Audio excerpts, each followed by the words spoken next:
Hey guys, welcome back to my new video. તો સ્વાગત છે તમારું એક મારા નવા વ્લોગમાં. તો આજે હું કરી રહ્યો છું રાતે વ્લોગ ચાલુ, કારણ કે આજે અમારે જવાનું છે ગણપતિ જો, અને અમે બધા તૈયાર થઈ ગયા છીએ.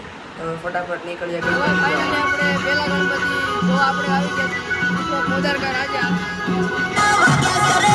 આપણે મોદરકા રાજાના દર્શન કરી લીધા છે ને આપણે આજે લીધો છે 11 ગણપતિના દર્શન કરવાનો ચેલેન્જ. તો આપણા એક ગણપતિ થઈ ગયા છે, હવે આપણે 10 ગણપતિના દર્શન કરવાના. ફાઇનલી આપણે એક ગણપતિના દર્શન કરીને નીકળી ગયા છીએ બીજા ગણપતિના દર્શન કરવા માટે. તો હવે જોઈએ કે કયા ગણપતિ આવે છે. ભાઈ ક્યાં થઈ ગયા? તો ભાઈ બીજા ગણપતિના દર્શન કરવા પહોંચી ગયા છીએ, તમે જોઈ શકો છો. તો ભાઈ બીજા ગણપતિના દર્શન તો કરી લીધા, પણ અમે અમારું પોપટ કરાવીને આવ્યા, કારણ કે અમે અંદર ગયા ને ત્યારે 10,000 રૂપિયા ટિકિટ ઉઘરાવી. અમને લાગ્યું ટિકિટ ઉઘરાવી એટલે કંઈક પ્રદર્શન હશે, કંઈક શો હશે. ત્યાં તો અંદર ગયા તો કાંઈ નહીં, ખાલી ગણપતિના દર્શન કરીને 10 રૂપિયા દઈને આટો વાળી રહીએ. મેં શું કર્યું, ઓલા લોકો ટિકિટ ઉઘરાવી, અમને લાગ્યું કે કાંઈક શો હશે, તો કાંઈ ન નીકળ્યું. તો ભાઈ ફાઇનલી આપણા ચેલેન્જના થર્ડ ગણપતિના દર્શન કરવા પહોંચી ગયા છે. અને દેખાય નહીં એટલે ત્યાં જઈએ આપણે.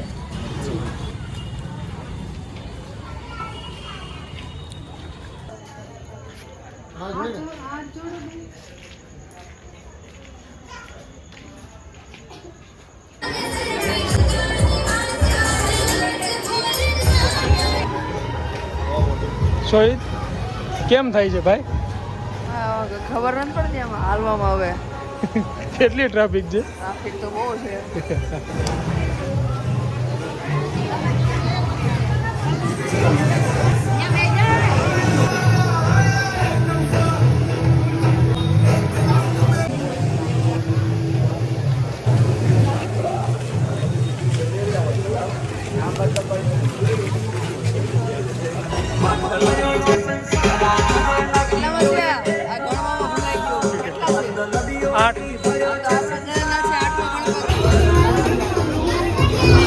સોહિત કેવા હે?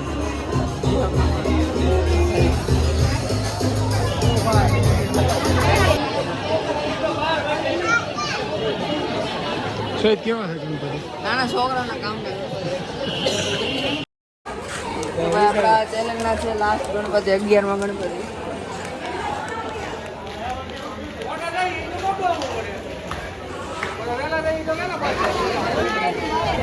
આજે શનિવાર છે ને, તમે આજની ટ્રાફિક જોવો ખાલી. અહીંયા 2 લાઈન તો ખાલી પાર્કિંગની કરી નાખી. આમ જોવો, હવે અહીંયા ગાડી પાર્ક કરી દીધી. હવે હાલીને આપણે એને બધા ગણપતિ દર્શન કરવાના છે. તો અહીંયા કંઈક આ ગણપતિમાં છે ને કંઈક પ્રદર્શન લાગે છે, હમણાં પ્રદર્શન ચાલુ થાય. બોલો ગણપતિ બાપ્પા, મોરયા, ગણપતિ બાપ્પા, મોરયા.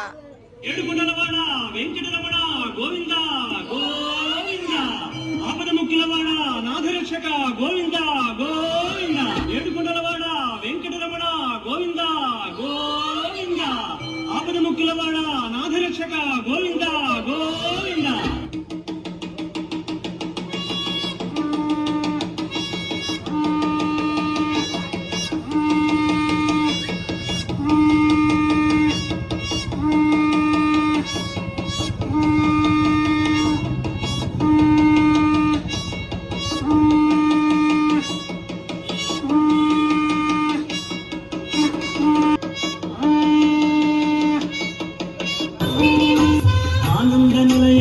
નરેન્દ્ર મોદી કંઈક છે આ, તમે જોઈ એના ગણપતિ કેવા છે.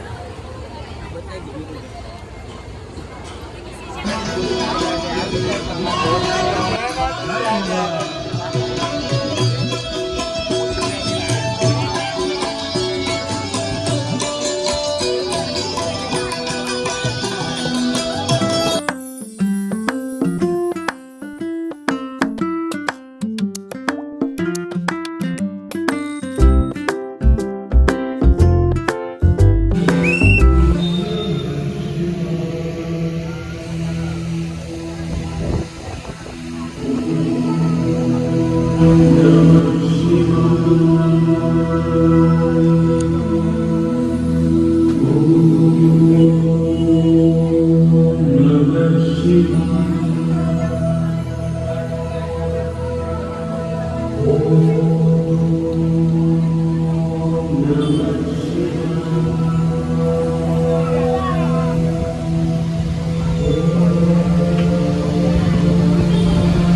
તમે જે આગળ ગણપતિ જોયા એ અડાજણના બેસ્ટ થીમવાળા ગણપતિ છે.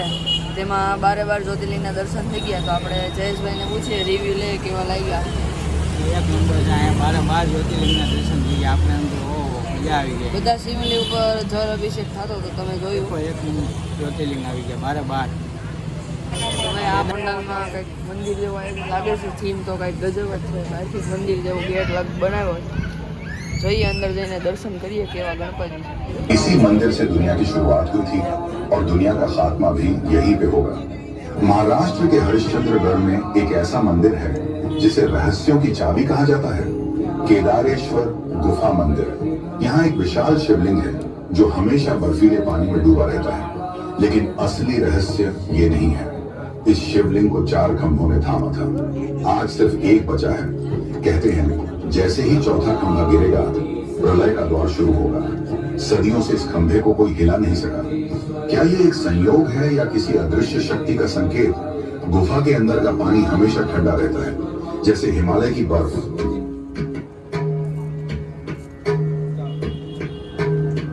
તો આ ગણપતિ પંડાલ તમે જોયો. ત્યાં એક આપણને વાર્તા કીધી કે મહારાષ્ટ્રની અંદર એક ત્રંબર કોટેશ્વર કંઈક એવું નામ છે. કેદારેશ્વર, હા કેદારેશ્વર યાદ આવી ગયું. કેદારેશ્વર મહાદેવનું મંદિર છે. ત્યાં શિવલિંગમાં 4 સ્તંભ હતા આજુબાજુમાં, એમાં 3 તૂટી ગયા છે અને હવે એક રહ્યો છે. એની આપણને આખી કહાની અંદર સમજાવી કે હવે જે છેલ્લો બાકી છે એ તૂટશે તો પ્રલય ચાલુ થઈ જાય, દુનિયાનો નાશ થવાનો. એટલે જયેશભાઈ તમે આવું જાણતા હતા પહેલા? પહેલા કોઈ દી નહીં, પહેલી વખત જ આવું છે. હજી અમારે ભણવામાં કોઈ દી નથી. તો ભાઈ ગણપતિ આપણે જોઈ લીધા છે અને હવે ટાઈમ છે નાસ્તાનો. આપણે સમોસા લઈ લીધા છે, હવે નાસ્તા કરી. ભૂખ લાગી, ફૂલ ભૂખ લાગી. જો હવે તું ભાઈ એમાં મને ભૂખ લાગી એટલે ખાઈને ડાયરેક્ટ હવે ઘરે જઈને ભૂઈ જવાનું છે. ખાઈ લઈ ફટાફટ.